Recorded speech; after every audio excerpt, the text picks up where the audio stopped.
بسم الله الرحمن الرحيم ألف لام را تلك آيات الكتاب الحكيم أكان للناس عجبا أوحينا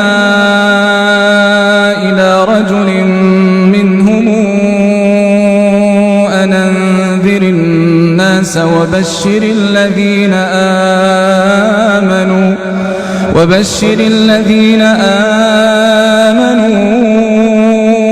أن لهم قدم صدق عند ربهم قال الكافرون إن هذا لسحر مبين إن ربكم الله الذي خلق السماوات والأرض في 6 أيام ثم استوى على العرش يدبر الأمر ما من شفيع إلا من بعد إذنه ذلكم الله ربكم فاعبدوه أفلا تذكرون إليه مرجعكم جميعا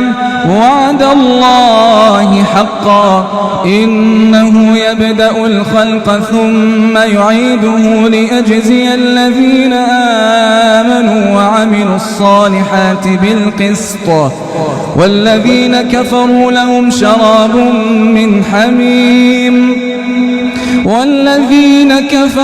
لهم شراب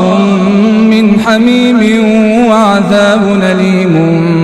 بما كانوا يكفرون هو الذي جعل الشمس ضياء والقمر نورا وقدره منازل لتعلموا عدد السنين والحساب ما خلق الله ذلك إلا بالحق نفصل الآيات لقوم يعلمون إن في اختلاف الليل والنهار وما خلق الله في السماوات والأرض